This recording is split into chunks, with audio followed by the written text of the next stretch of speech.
buenas tardes. Gracias por estar con nosotros una vez más en esta programación en español del Canal 17. En las últimas semanas hemos estado hablando ampliamente del Medio Oriente, esa seria crisis que están enfrentando esos pueblos porque están padeciendo desde muchos años férreas dictaduras. Pero no podemos descuidar la situación de América Latina y particularmente de un país donde su presidente pues parece que pretende ir en rumbo al establecimiento de una dictadura institucional. Y me estoy refiriendo a Ecuador y a su mandatario, Rafael Correa.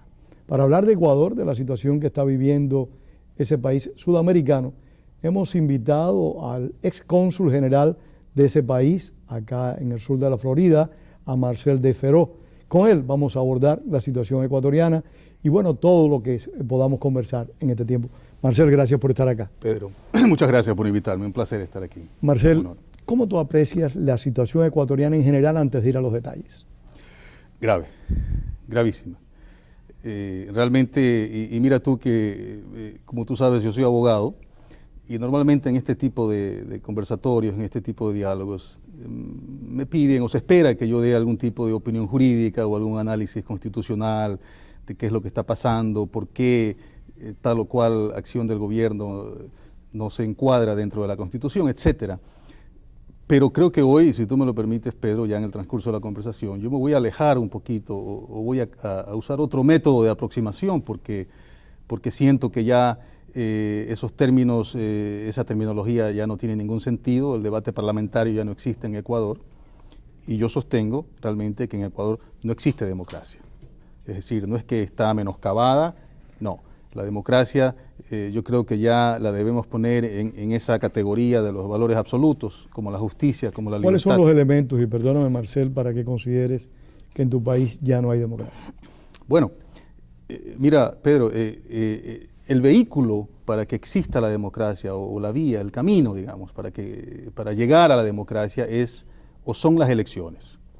Eso es tal vez lo único que existe y que ha existido en el Ecuador en los últimos 4 años. Una hemorragia de elecciones ha habido en Ecuador. Hasta una nueva constitución. Exactamente, es decir, el vehículo, el camino para llegar. Pero una vez que hemos llegado al destino que es la democracia, no tenemos ninguno de los elementos constitutivos de la democracia.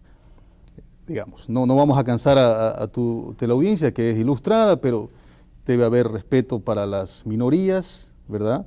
Garantías para el voto de las minorías, no existe. Debe haber una independencia de funciones para garantizar que haya los controles del caso, el balance que exige la democracia, que no exista un funcionario sin responsabilidad en democracia, eso no existe. Partidos políticos no existen en Ecuador. La libertad de expresión o libertad de prensa no existen en Ecuador. Entonces, realmente, o sea, en este momento pudiéramos decir que hay serias limitaciones a la libertad de prensa o no existe la libertad de prensa de tu perspectiva. Hay muy serias limitaciones al punto de que ya existe la autocensura y cuando ya existe la autocensura ya prácticamente los que practican el periodismo en el Ecuador deben ser considerados héroes porque arriesgan su vida, la de sus familias, arriesgan su carrera y están prácticamente, de acuerdo al gobierno, en una actitud subversiva, si es que no, obviamente, se inclinan y reportan lo que el gobierno quiere. Ecuador es un país, y no es que sea una excepción, lamentablemente, la inestabilidad política de nuestros países en el hemisferio pues ha sido muy constante. Tiene que ser que se establezcan dictaduras como la de Fidel Castro, que logran un control absoluto de la nación, y la inestabilidad se vuelve una paz con X de cementerios, una pax romana. Y Ecuador ha sido un país particularmente inestable. O sea, Agdalá Bucarán, Mahuat, o sea, Lucio Gutiérrez, han sido muchos de ellos pues derrocados institucionalmente o simplemente por pronunciamientos populares. ¿Qué ocurre? Que Correa ha podido soportar las presiones, digamos así, populares o las presiones de los grupos de poder en el país? Bueno, Pedro, es indudable que toda Latinoamérica adolece de una falta de gobernabilidad, o tal vez de una debilidad institucional en sus instituciones democráticas, en sus instituciones políticas. Ese es motivo de otro programa, es decir, nuestra herencia, de donde venimos, ¿verdad?, no nos permite encontrar una gobernabilidad adecuada. Ese es el problema de Latinoamérica. Ecuador no se escapa de esa circunstancia, pero hay que reconocer que después de la última dictadura, que terminó el año 1979, Ecuador encontró un retorno a la democracia.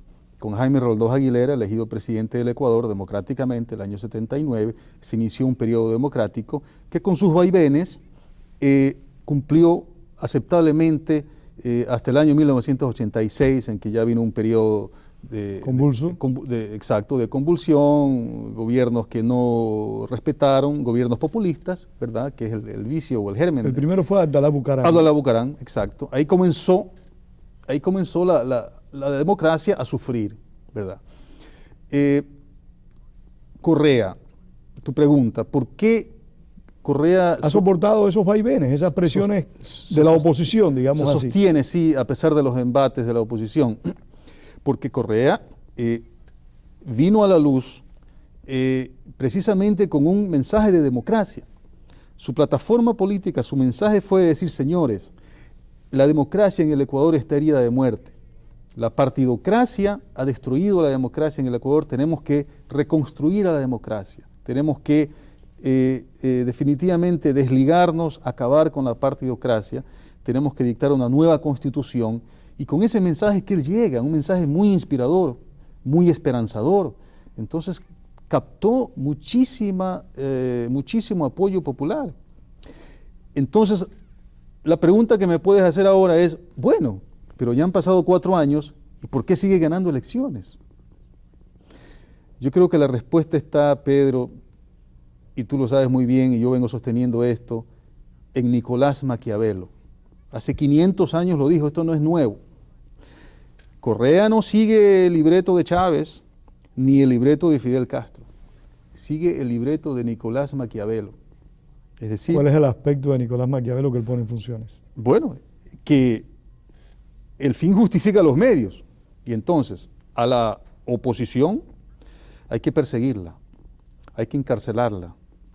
A la prensa hay que amordazarla, hay que atemorizarla, hay que perseguirla.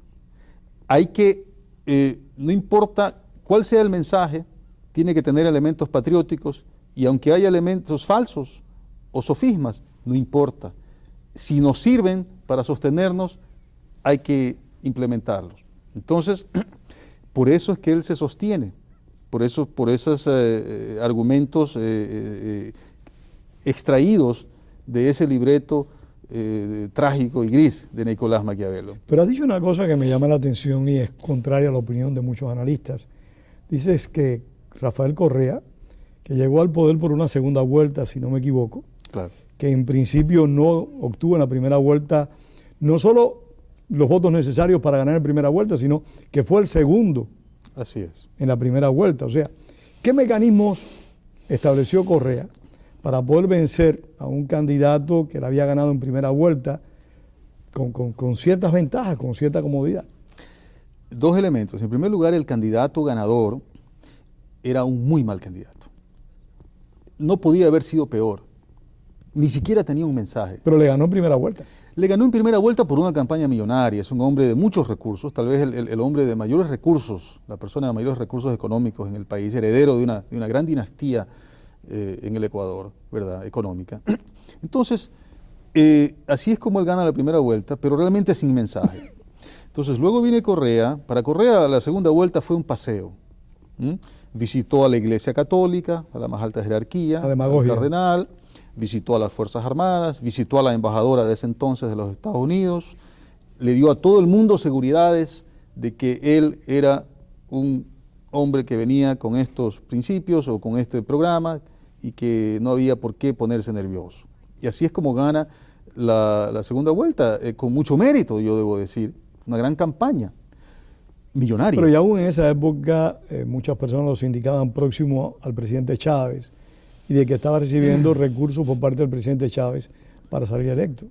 ¿Es cierto eso? ¿O por forma supuesto, parte? eso se ha dicho, que realmente quien decide que Correa sea candidato a la presidencia en el Ecuador es Hugo Chávez en Venezuela.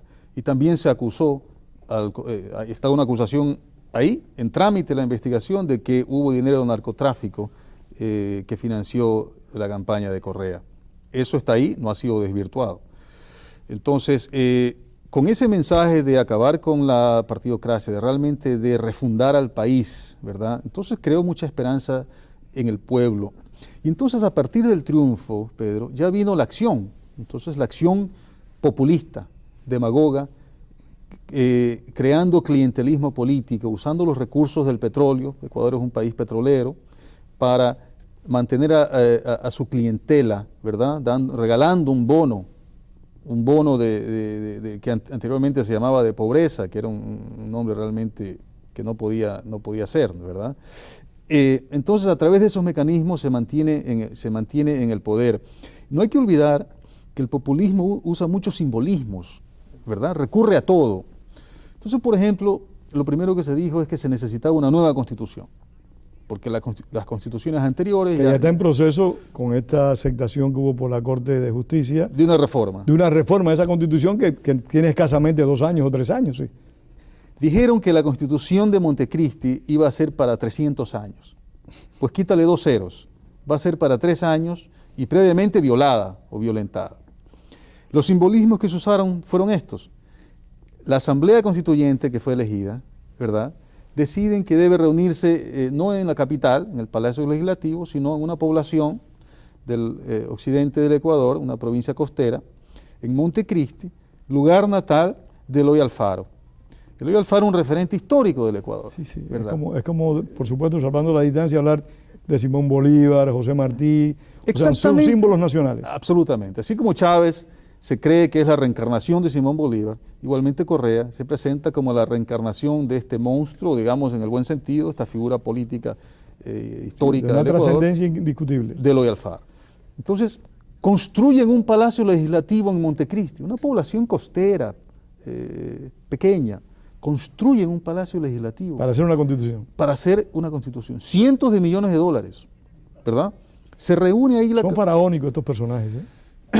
Se reúne la Asamblea Constituyente y crean esta constitución, ¿verdad? Inmediatamente esta constituyente en su primer mandato, porque comenzó a gobernar a través de mandatos, disuelve el Congreso.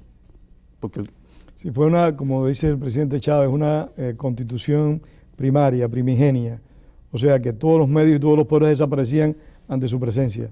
Totalmente, tenía poder absoluto. Disuelve el Congreso que existía en ese momento, un Congreso, debo decir entre paréntesis, que ya el presidente lo había desmantelado, por eso irónicamente se lo llamó el Congreso de los Manteles, porque mediante un golpe de Estado que sorprendió a todo el país, nadie supo lo que pasaba, prohibió a los diputados que accedieran a la sala de sesiones del Congreso, los acusó de alguna cosa muy frugal, que no asistieron a alguna convocatoria. Eso lo repitió también Evo Morales. Evo Morales hizo algo parecido. ¿Verdad? Y posesionó a los suplentes, con quienes previamente había negociado, obviamente, su permanencia. Entonces los suplentes se convirtieron en principales. Entonces él comenzó al día siguiente de su gobierno con un nuevo Congreso, porque él no había presentado candidatos a la legislatura. En todo caso, reunida la Asamblea Constituyente, ese Congreso de los Manteles lo destituyeron y lo mandaron a la casa. Pero traigo la referencia porque fue ese Congreso de los Manteles, es decir, con esos suplentes principalizados, que nombraron a dedo a la Corte Constitucional actual, que en ese momento, dado que estábamos regidos por otra constitución, aceptó el referéndum que le está proponiendo. Exactamente. Interesante, esa es la historia. Esa es la historia. Es decir, es nombrado a dedo ese tribunal que tenía otro nombre, porque no existía la Corte Constitucional, porque esta es una figura de la nueva Constitución que se aprobó después. Pero en todo caso, se los nombra provisionalmente, ¿verdad?, a dedo, y siguen ahí, después de 4 años, siguen ahí, ¿verdad?, en funciones. Y son provisionales. Son provisionales. Esa Corte, Pedro, sucedió algo inaudito hace 2-3 semanas, antes de que ellos dictaran este fallo acerca de la consulta popular. Resulta que fueron denunciados por un diputado de oposición de que habían recibido una coima para dictar un fallo en un determinado sentido a favor de una empresa cervecera en contra de sus trabajadores, y el cheque girado a nombre de un ciudadano, hermano del secretario general de la Corte Constitucional, por $1 millón, fue publicado en todos los diarios del país. Y eso no afectó para nada la decisión de la Corte. Y eso no afectó para nada la decisión de la Corte. Esa Corte debió haber sido destituida en el acto por un gobierno que se dice gobierno revolucionario. Marcel, ¿y qué es lo que logra el presidente Correa con esta Corte? Primero, que autorice que se produzca el referéndum. Pero no había una jueza, Nina Pacari, si no me equivoco, que iba a analizar si se ajustaba a derecho o no la propuesta del presidente Correa. ¿Qué ocurrió con la jueza Pacari, que él la acusaba, por cierto, de haber estado asociada al expresidente Lucio Gutiérrez? Por supuesto, la doctora Nina Pacari es una abogada muy conocida en el Ecuador, fue efectivamente canciller del presidente Lucio Gutiérrez, pero luego fue nombrada a la Corte Constitucional como producto de este acuerdo del presidente Correa, es decir, que tenía su venia, llegó a la Corte con su venia. Pero esta es una mujer, una académica, es una mujer que de criterios independientes. De criterio independiente. Y como juez, entonces, le tocó por sorteo estudiar las preguntas de la consulta popular y dictar un informe en derecho, cosa que ella hizo, presentó un informe de más de 60 páginas, fundamentado, en donde básicamente dice que las preguntas planteadas por el presidente son inconstitucionales, violentan la Constitución y no pueden ser decididas en una consulta, sino que esos temas tienen que ir a una asamblea constituyente. Según ya vamos a explicar más adelante, pero en todo caso esa es la opinión de la doctora Nina Pacari. ¿Y qué sucede con el resto de la Corte? Inmediatamente que la doctora emite esa opinión, es tildada de que forma parte de la partidocracia, de que es parte de la oposición, es decir, ya se olvidaron que ellos mismos la nombraron, ¿verdad?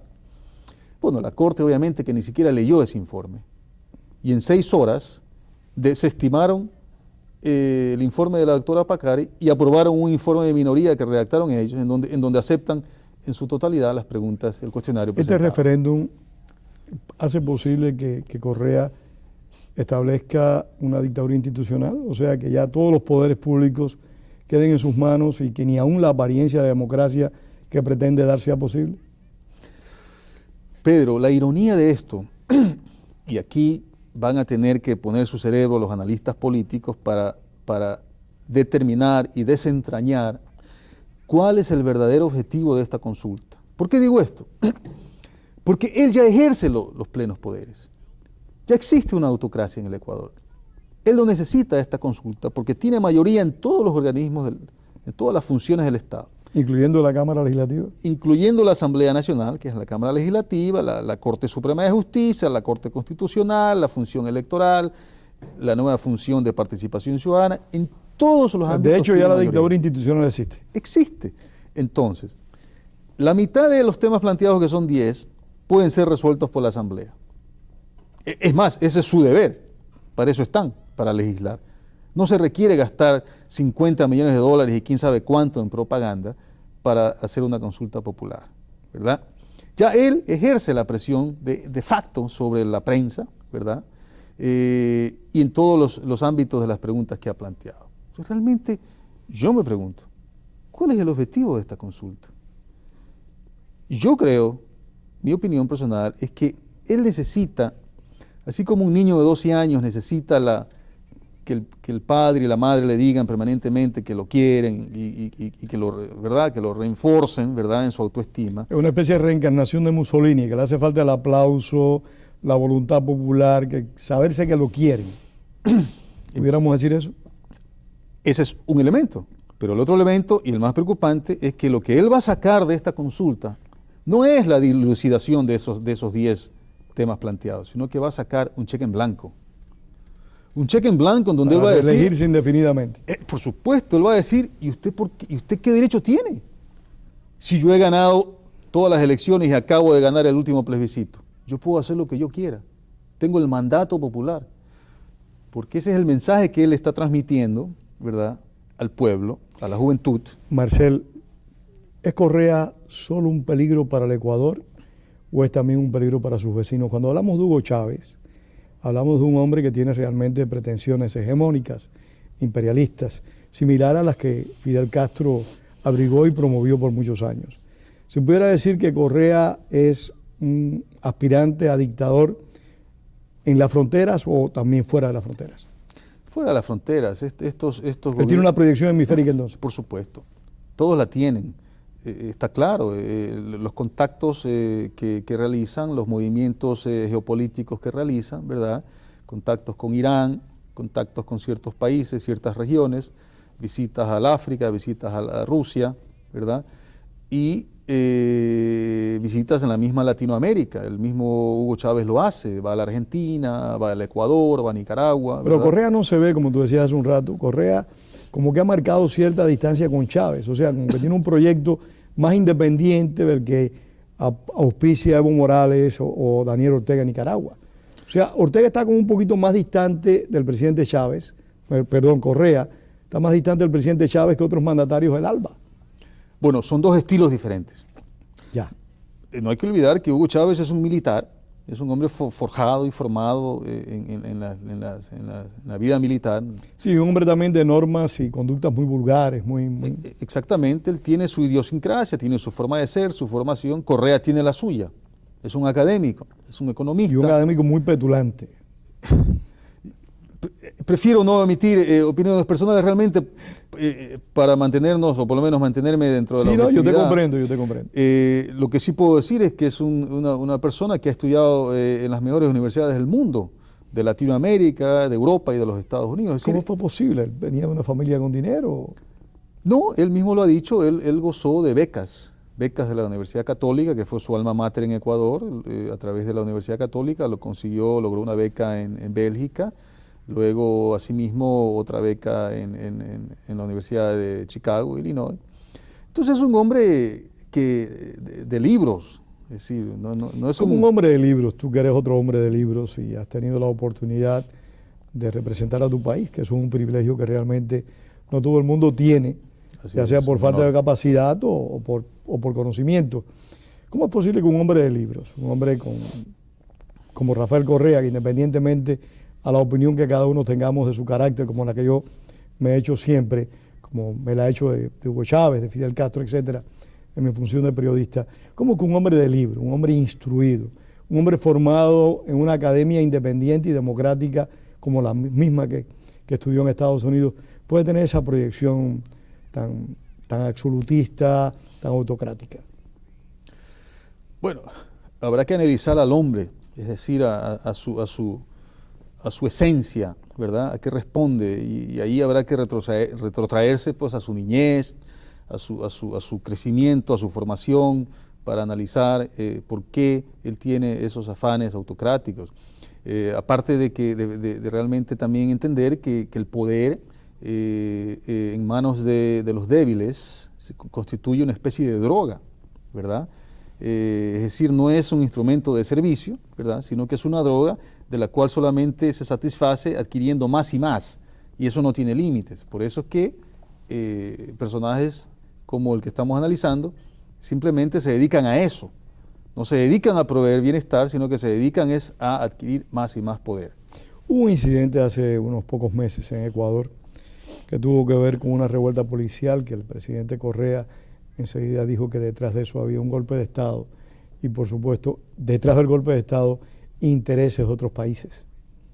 ¿Qué hay de cierto de que esa revuelta policial fuera un golpe con intenciones de deponerlo, más allá de una protesta normal en un cuerpo policiaco? Se habló que hasta la CIA había estado ¿Sí? Auspiciando ese supuesto golpe. Yo dije en alguna oportunidad que si realmente eso hubiera sido cierto, que la CIA estuvo atrás de eso, realmente la CIA está en soletas, como decimos en Ecuador, es decir, en la peor crisis de su historia, que no tiene ni siquiera su inteligencia no le da ni para analizar lo que está sucediendo en un país. Pedro, el gobierno había decidido bajarle los sueldos a la fuerza policial, quitarle ciertos privilegios digamos así, pero que no son tales, sino que eran simplemente reconocimientos económicos que tenían por mérito, por su gradación. Yo creo que eso es también una característica que se da en cualquier cuerpo policial del mundo o en las Fuerzas Armadas. Siempre ellos tienen algunos privilegios, algunas prebendas. Muy justas, es decir, es una labor muy sacrificada. Están arriesgándose la vida. Es una de las labores más sacrificadas que existe y además una labor muy mal pagada en nuestros países. De tal suerte que no es que la policía ganaba ni gana sueldos astronómicos, todo lo contrario. Pero aún así fueron afectados en eso, entonces obviamente había malestar y estaban ellos protestando por esa acción del gobierno de reducirles o quitarles ciertas ventajas económicas. O sea, fue una simple protesta economicista que Correa convirtió en un pronunciamiento militar casi. Totalmente. El error de él fue ir al regimiento Quito, que es el regimiento más grande, más importante, en donde estaban en ese momento reunidos la tropa y ciertos oficiales discutiendo este asunto, pues fue a desafiarlos, ¿verdad? El guapo del barrio. A gente armada, porque los policías son pueblo armado. Sí. Entonces, luego resulta que fue un milagro que se salvara, que no fuera ahí vejado o ultimado. No, realmente corrió un riesgo serio porque cualquier persona exaltada en una situación de ese tipo puede cometer un disparate. Pero regresemos al presente. ¿Cómo tú aprecias, nos quedan escasamente 2 minutos, cómo tú aprecias qué puede ocurrir en Ecuador en los próximos meses, tomando como base la decisión de la Corte Constitucional? Pueden ocurrir cosas muy graves, porque se está provocando al pueblo ya de una manera insostenible, se está estirando la cuerda demasiado, hay total intolerancia, ¿verdad? No hay espacio para el diálogo, y se presenta una consulta popular que violenta la Constitución dictada por ellos mismos, ¿verdad? Entonces, todo puede suceder en el Ecuador. Realmente yo estoy muy preocupado, porque tú comprenderás que cuando se siembran vientos, se cosechan tempestades. Marcel, recientemente algunos expartidarios del presidente Correa se separaron de él. Algunos. Él, y precisamente a raíz del levantamiento policial del 30 de septiembre, que él tildó de golpe de Estado y por el cual aún cientos de policías están en prisión, y a raíz de esta consulta popular ha perdido muchísimo apoyo dentro de su propio partido. ¿Y en el pueblo disfruta todavía de un apoyo mayoritario? Yo creo, y por lo que leo y por lo que escucho, que ese poder se está diluyendo. Es como una pirámide de arena. Es una pirámide de arena que está perdiendo sus bases. Y yo creo, lo dije en alguna conversación privada, en esta consulta se le fue la mano. Y puede ser el que marque la pauta del fin. La pauta del fin. Gracias, Marcel. Gracias, Pedro. Muchísimas gracias a ustedes por haber estado con nosotros esta tarde. Los invitamos para el próximo domingo una vez más. Y gracias a Marcel Feró. Gracias, Pedro. Por haber estado acá con nosotros. Muchas gracias.